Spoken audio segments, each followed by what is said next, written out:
8:55 Eastern Daylight Time, and Columbia and its affiliated stations bring you Elmer Davis and the news. German land forces today made some small gains, but their advance is not yet very impressive. This is a three-dimensional war, however, and their command of the air has enabled them to make plenty of trouble in both Holland and Belgium.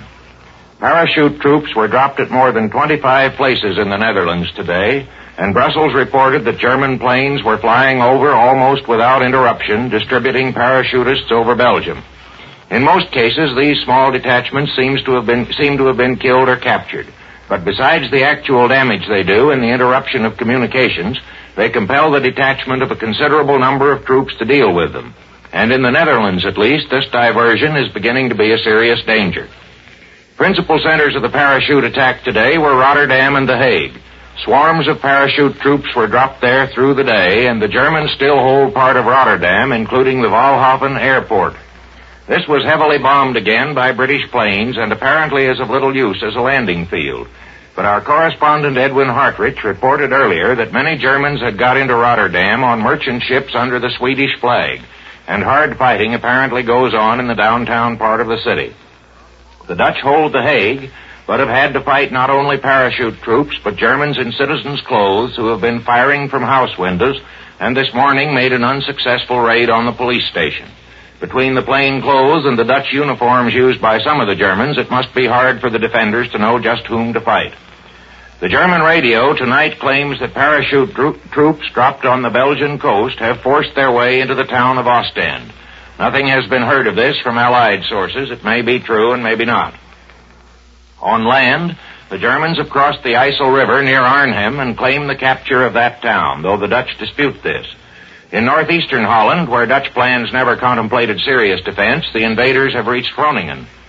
The principal success claimed by the Germans today was the capture of a strategically important Belgian fort near Liège, which they say was taken by some new tactics, apparently including air bombing, which prove that modern fortifications can be captured by modern methods. And east of the Moselle, an entire German division made what seems to have been a demonstration rather than an attack on the Maginot Line. The French withdrew from their advanced posts, and against heavy artillery fire, the German attack was not pressed. There were several raids on Amsterdam with many casualties, and bombs dropped on Brussels, which the Germans yesterday promised to let alone. Mostly, however, the air forces on both sides were busy bombing communications.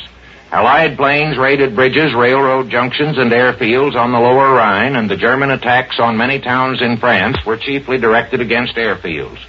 Both sides, that is, seem to be sticking for the most part to the attack on military objectives, but of course there are civilian casualties.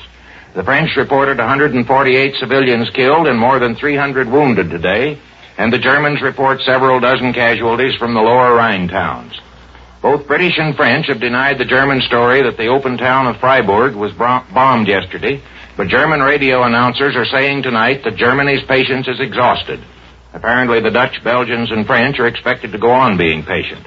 And there was news of air fighting in Norway. The British say they bombed a German cruiser off Bergen. The Germans say they hit a British battleship and cruiser off Narvik. Winston Churchill has not yet finished making up his cabinet, but he will be Minister of Defense himself and will be associated in an interwar cabinet with Lord Halifax, the foreign minister, and with ex-Premier Chamberlain and the Labour leaders Attlee and Greenwood, these last three having no departmental duties. Anthony Eden, former Foreign Secretary, is to be Minister of War. A.V. Alexander, Labourite, is head of the Admiralty, and Sir Archibald Sinclair, the Liberal leader, is airman. Or Simon and Stanley are out.